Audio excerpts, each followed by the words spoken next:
Top Med Talk. Monty Mythen here. As we prepare to move into the next phase of the COVID crisis, we're going to be widening our focus here on Top Med Talk. We will continue to deliver COVID-specific programs, but we all have a huge additional responsibility as we try to reboot normal services. So although this piece is not directly related to COVID-19, we believe it's information that is crucial to the bigger task of rebuilding the healthcare system as we learn to adapt and live with this new virus. Thank you to our sponsors and to you, our listeners, for helping us to share this important information. Well, hello, I'm Desiree Chappell, and this is Top Med Talk. We are here in Orlando, Florida for Anesthesiology 2019, the annual meeting of the American Society of Anesthesiologists. With over 14,000 delegates, this is the largest meeting and gathering of anesthesiologists and providers in the world. Now, I'm joined by my co-host, editor-in-chief, Monty Mythen. Hello, Monty. I've always wanted to be a ho-host. I know. I don't even know what that means exactly. But it's been a long 3 days. We've been talking a lot. It's been a great meeting. It has been absolutely fantastic. People have been very generous with their time. Yeah. As I keep going on about it, we're very excited. It's our first 20,000 download week. That's right. So that's quite a milestone. Yeah. And we've had some really fantastic guests, but I think we're just about to trump them all. We are. We're about ready to trump them all. I want to make sure I introduce Henry Howe, one of our team members on Top Med Talk. He's joined us as well. Hi, Hello, Henry. how are we doing? Good. And Henry, you are a med student over in UK, right? I am in Bristol in my final year now, and luckily enough, I'm here with you guys in Orlando. Yeah. Did you get out at all, Henry? Have you been to see Mickey or? Well, I've actually seen Mickey in our Airbnb. She floats around every now and again. That's Minnie. It is Minnie. It's Minnie. Yeah. We'll talk about that later, Henry. So this morning we had an opportunity to speak with the 2019 American Society of Anesthesiologists recipient of the Distinguished Service Award and president of the Anesthesia Patient Safety Foundation, Professor Mark Werner. Hello, Mark. How are you? Hello. Good morning. Awful nice to meet you all. It's very nice to meet you. Well, first of all, congratulations on your award yesterday. That must feel pretty cool. Thank you. It's, I think, in some ways, it's what they give to older folks to say, hey, it's time to leave the stage and let the next generation take over. So, but no, I'm really honored to have gotten that. Thank you. Yeah, well, very well deserved. It is. I was just going to say, obviously, you've done a ton of work in this organization throughout the world. So that is amazing. So just kind of jumping right in, can you give us a little bit about your background, where you're from? I know that you're a professor of anesthesia at Mayo, but tell us a little bit more about that. Yeah, so I'm a Mayo anesthesiologist and I've spent my entire 40 years in the specialty up at Mayo Clinic. Been very fortunate to have some incredible colleagues, including specifically my wife. And we actually have seven. She's an anesthesiologist She's as well. She's an anesthesiologist also. We have 7 Warners in our department, which I often tell our board of governors is more Warners in anesthesiology at Mayo Clinic than there were ever Mayos at Mayo Clinic. Oh my God. So I keep asking them to change the name. But no, I've been very fortunate. So my cousin is one of the most prolific researchers in anesthesia. And he's a member of our department. And then my wife, who's the best anesthesiologist that I know. And then 2 of our sons are Mayo anesthesiologists, and both their wives are Mayo anesthesiologists. Gosh. So, oh, my goodness. We kind of run it in the family. Yeah. But I've been very fortunate to have the opportunity to be involved in a lot of different things in anesthesia. And specifically through the ASA, many opportunities that have led eventually to here at the end of my career being the president of the American Society of Anesthesiologists for a period, and now the Anesthesia Patient Safety Foundation. Yeah, when was your presidency for the society? 2010 and 2011. Okay, and was the APSF part of your mission there during that time, or? Well, patient safety in general has been part of my mission the entire time, and very proud that the ASA makes that an important part of their mission. And so much so that in 1985, when patient safety wasn't emphasized as much, and there was a crisis in patient safety related to perioperative care, the ASA realized that they needed to form some unique foundations that allowed them to be more nimble in responding. And so the Anesthesia Patient Safety was formed as the world's first patient safety foundation. And most all the other world's patient safety foundations have been modeled on the Anesthesia Patient Safety Foundation. And so very proud of it. I've followed it since the very start of my career. It's been one of those, well, in my career, I've followed two things throughout my entire career that were remarkable. And one is the improvement in patient safety in surgery. So in 1981, 82, if you had your appendix taken out and you were an otherwise healthy young person, your chance of dying from an error related to anesthesia was about 1 in 10,000. Nowadays, about 1.5 million. Yeah. So Wow. about a 50-fold improvement Wow. in safety related to the anesthesia care. Now, what we've not done is expand that very well to perioperative care. All those things that occur both before, during, and after, and particularly and after surgery. So that's been one of the miracles that I've seen in my career. And we want to extend that because we know people still get harmed during anesthesia care, but particularly they get harmed after anesthesia care. And as we expand what we do to perioperative care, we want to make sure we play a key role in improving patient safety in that entire perioperative continuum. The other is HIV, for example. I took care of the very first patient in Minnesota that had HIV back in 1983. And so I've been able to watch during my career the evolution of that disease, the devastating impact it's had, but the improvements, and now an opportunity to actually eradicate the disease now. And so just as a physician, just to go through that, not just an anesthesiologist, but as a physician, to watch a disease devastate a world, and now we have a chance to eradicate it just in one lifetime. So I've had some really miraculous things I've been able to watch during my career. Oh, that's fantastic. So on the perioperative front, some of our colleagues initially pushed back a little bit and said, basically, I see my job as an anesthesia provider, sort of IV in to tube out, or whatever it is, from that quite narrow window. Are you hearing much resistance from colleagues when you're taking this holistic approach? I think anytime you make a change, Exactly. you move their coffee break by 15 minutes, you'll get pushback. That always. So change the CEO, no one notices. Change the coffee, everyone notices. That's right. Well, I'm very proud. In 2000, and it was actually October 14th of 2000 in San Francisco, a group of individuals, and I was one of the young bucks that got involved at that point, got together in a room, and I can still distinctly remember the room in the Marriott in downtown San Francisco, where we started talking about how do we do more with anesthesia to protect patients, not just during the surgery, but beyond the surgery.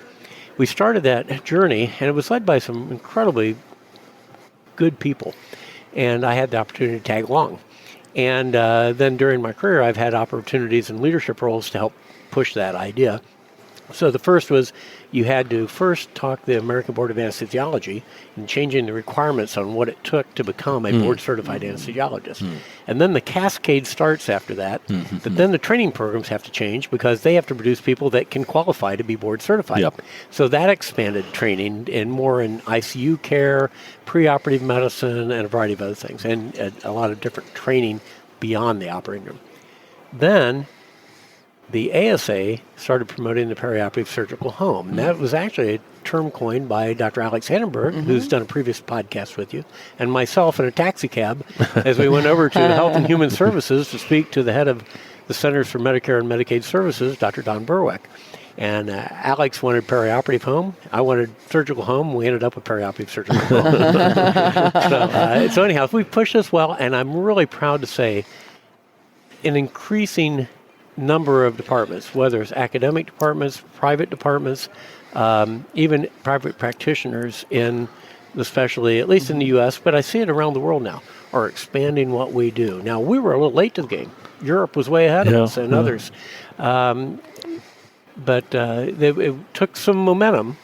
But I think we now have critical mass, and it's moving quite rapidly now. So folks are doing a lot more things outside the operating room. It does seem to be global now. We're lucky between our Royal College of Anaesthetists and University College London, they ran a massive open online course, and more than 20,000 people from over 140 countries have taken it now, which, so it's happening. Yeah, and we're actually still behind some places I'd like to get to. For example, in most European countries now, you become trained and board certified in anesthesia and critical care medicine.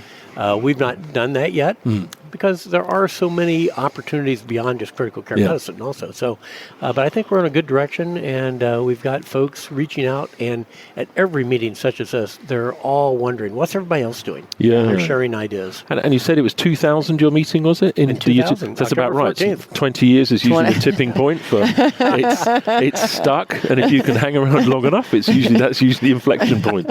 So well done. Oh, thank you. Thank you. But I can tell you, there have been a lot of irate people at me and others that have promoted this idea. But eventually, you outlast them. Yeah, exactly. The movers and the shakers are never usually the way. Yeah, they get a lot of flack, but you make a difference. You try to make a difference. Yeah, that's great. Well, Mark, I really wanted to talk about the Anesthesia Patient Safety Foundation because I know that's what you said you're kind of moving into this space. And part of my heart. Yeah, absolutely. So, I know you gave a brief little background about it, but tell us a little bit more about it. Okay. So the Anesthesia Patient Safety Foundation was put together by Dr. Ellison C. Pierce, or Jeep was his nickname. And he was the ASA president at the time in 1984. And he and Dr. Jeff Cooper, who was a PhD from MGH up in Boston, put this group together, talked the ASA into supporting and sponsoring it. And it really led to dramatic improvements in patient safety. At the same time, there were technological improvements, introduction of pulse oximetry, end-tidal CO2 gas monitoring. The standards of monitoring that came out of Boston were adopted by the ASA. All those things were coming to a head about the same time. But APSF was a group that could pull that together, that could educate people about it, and that could then start to focus research on certain areas where there were gaps in knowledge. And we've continued that now for 34 years. Over the time, we've targeted research at key priority areas. We've given out over $13 million of awards and have led to a number of successes. So as an example, if you look at different priorities that we've had over the years, one of them would be perioperative neuropathies. If you go back to 1995, 1996, almost every anesthesia provider in the United States was sued at some point because some patient developed an ulnar neuropathy. And it was just assumed that it was a problem that occurred intraoperatively. APSF sponsored research that showed that wasn't the case. Matter of fact, most of these occur postoperatively, and triggered a series of events that changed practice. So in the last 20 years, there's been an 85% reduction in ulnar neuropathy. Simulation. We wouldn't have simulation the way we have it now in anesthesia had it not been for a lot of the early studies and support provided by APSF to some of the leading centers such as Harvard, Stanford, University of Florida, etc.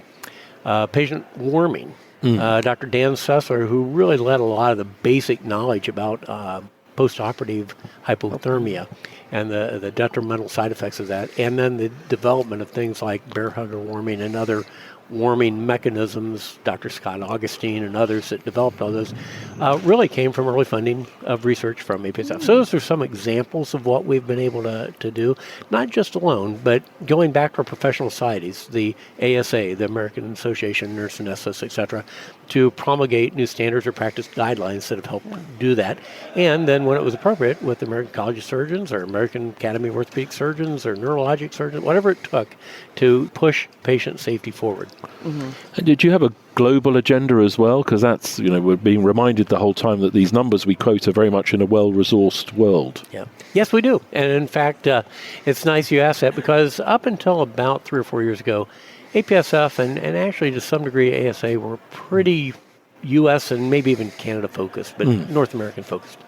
And that's changed dramatically. So the last 3 years, the Anesthesia Patient Safety Foundation newsletter, which is the most widely circulated and read publication. Over 100,000, is that right? Well, we have over 125,000 people that get hard copies of it. Okay. But just last week, I learned that in the last 12-month period, our online editions, which are done in 6 different languages, Japanese, Chinese, Spanish, Portuguese, French, and English, soon to add Arabic, which we think will reach about 85% of all the anesthesia professionals in the world in a language you understand.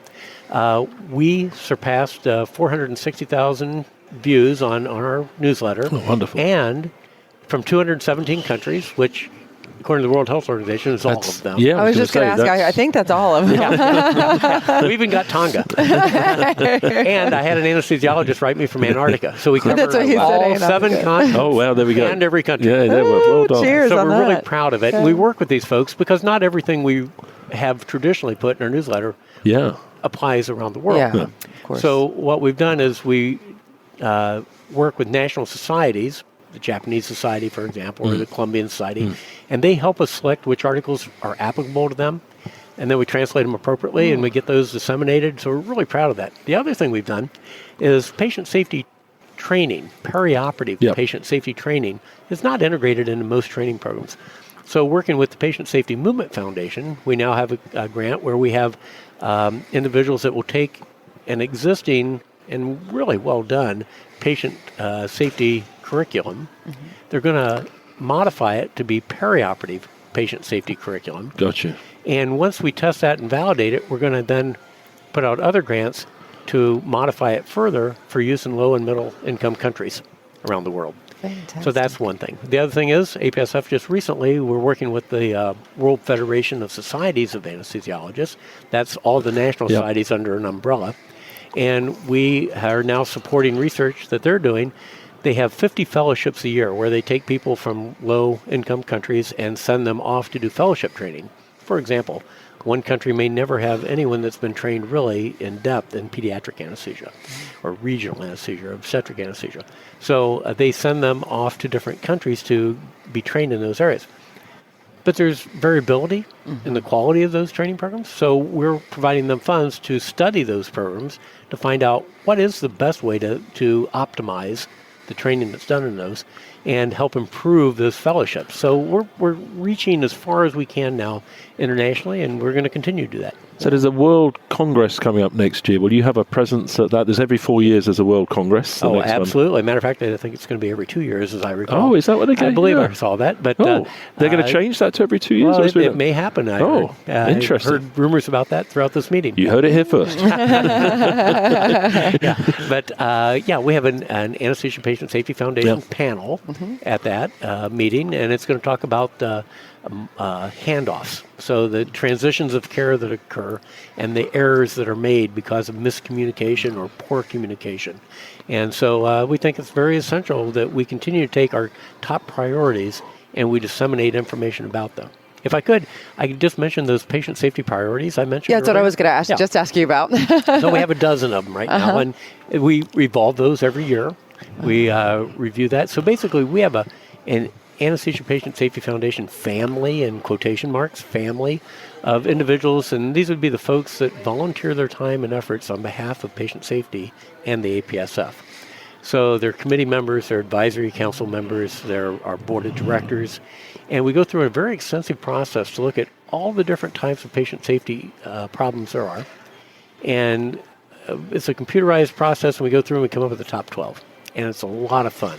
And we do that, and then we come up with the top 12, and then we dedicate a lot of our resources to those top 12. So the deteriorating patient and the issues of rescuing them if they falter, or the real concern is dead in bed with opioid use, or just a failure to rescue.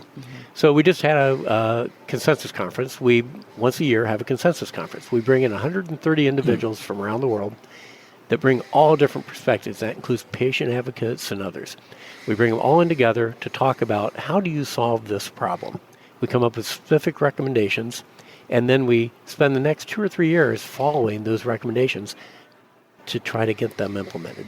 And implementation is often difficult, but that's why we have to work at it. And so we put an increasing amount of our resources now into not only come up with good recommendations, but with the implementation of those recommendations, either through professional societies, through guidelines that are produced, through regulatory bodies such as the Joint Commission or the FDA. We'll take whatever route it takes to get these things done because it makes sense from a patient safety standpoint. Yeah, it sounds really truly multidisciplinary too. Yes, do you have nurses and different types of organizations, and it spans all the specialties, not just anesthesia, right? That's right. So in their wisdom in 1985, when the ASA put this together, they said half the directors are going to be appointed by ASA. The other half are going to be individuals who aren't anesthesiologists, but who bring to the table the diversity of perspectives we need. Industry. We have the individuals from the American Association of Nurse Anesthetists, from American Academy of Anesthesiologist Assistants, from the American College of Surgeons, from the Association of Operating Room Nurses. The American Society of Peri-Anesthetic Nurses, and we have medical legal people. The Joint Commission is there. So we bring all these people together to bring a diversity of ideas and perspectives on how you improve patient care. Yeah. And it's great. It's apolitical. It's a wonderful organization. Yeah, that's fantastic. Where do we find, I know where to find it, but to tell everyone else where we find the APSF. We have a lot of listeners who are non-physicians, and exactly. It'd be great for them to know, too. So it's easy. You can either just type into any search engine, or any approach, you Google, whatever, Anesthesia Patient Safety Foundation, or we abbreviate that, APSF.org. Okay. It's that simple. And the research that you're supporting, can you find what's going on that website? Oh, absolutely. So we advertise all the grant opportunities, and particularly those that we do with others. We do a lot of collaborative grants. So Foundation for Anesthesia Education and Research, we have collaborative grants. Patient Safety Movement Foundation, collaborative grants. World Federation, collaborative grants. Again, because we all want to work together. It's not one single group that advances patient safety. It's everybody. Yeah, and on the same vein as Henry here, do you have special programs for residency residents and trainees? Well, the unique things we're working on, I mentioned the patient safety curriculum will be one of those. We don't have anything unique for them, except a lot of social media. Yes, that's how we're reaching absolutely. them. And having recently had a couple sons and daughter-in-laws go through the residency program in anesthesia, I get their feedback on what we need, and it's often pretty harsh to me. But you're allowed to do that when it's your kids. Yeah, I was just going to say, it's your kiddos. And it's really good. So we use a lot of social media to gather input from particularly young trainees around the world. So and you have some videos and podcasts and things like that have gone out through APSF, and you can find those on the website as well. Absolutely, correct? That's correct. Yeah, so lots of good information. So for example, fire safety. I think in 2012 we addressed that particular issue because we were having over 1,000 fires in the United States in the operating room, and they're devastating. Absolutely. You can imagine the problems that come with that, particularly the head and neck area. And we've been able to work with a variety of groups, including regulatory bodies, standard setting bodies, etc. And through a video we produced, we know that over 500,000 healthcare providers have seen that video and participated in learning about operating room fires. We've actually changed it now so that I think the last data I heard, about 80% of the United States operating rooms, and accredited operating rooms, go through a preoperative pause, and fire hazard is a ranking that's put in there. And anyhow, we've seen over a 50% reduction in the last 6 years. Wow. So we're pretty happy about that. We'd like to see another 50% and then another 50%. Zero. That would be great. What we want is zero. That's right. Yeah, fantastic. Well, Mark, and just finally, when we part here, can you just give us one thing that you're most excited about that you see where the APSF is going in the future? Sure. I love that APSF is multidisciplinary, bringing perspectives from industry, from nursing, from physicians, from every organization, and again, the regulatory bodies, and we're a convener. We pull people together, and we're now expanding that internationally, and I'm really proud of what that's done the last 3 years and where we can take that further, because there's no reason that we shouldn't all share ideas around the globe, because we all face similar issues. We face some specific ones too, and in those cases we need to address those, but we all have general patient safety things that we can do to improve patient care worldwide. Yeah, fantastic. Excellent. Well, thank you so much again for sitting down and taking the time. I know you're a busy man, very much so, but congratulations again on your award. It sounds like the career that you've had, and just within the society, you've done so much for the society and our patients. And so we'll see you in Prague, if not before. Yeah, absolutely. Great. Well, Great. Thank you for the opportunity. Yeah. Well, thanks to our listeners on Top Med Talk. Be sure to subscribe if you haven't already, topmedtalk.com. We'll send you some instructions on how to get our app or how to sign up on your favorite podcatcher where you can receive daily podcasts, much like this conversation that we just had with Mark here today. So thanks again for listening, and we'll catch you the next time. Cheers. Top Med Talk. Nick Majerison here. Thanks for downloading Top Med Talk. Top Med Talk is the broadcasting arm of EBPOM, Evidence-Based Perioperative Medicine. EBPOM has been advocating perioperative medicine for many years now, using the traditional conference circuit, where people have attended meetings from all over the world and heard some of the latest information. However, in the face of the COVID crisis, EBPOM took a bold decision. We've transposed the entire conferencing experience into an online experience. Carbon-friendly conferencing. The latest information, the latest talks, the hottest experts, the most incisive analysis, and even the socialising. We've got it all covered as EBPOM goes virtual. Hot on the heels of the huge success of EBPOM 2020 live from London, we're now headed towards EBPOM Chicago. Come aboard and be part of one of the most exciting developments in medicine since the stethoscope. EBPOM Chicago. Get yourself to ebpom.org now and guarantee yourself a place at one of the most exciting conferences in the world.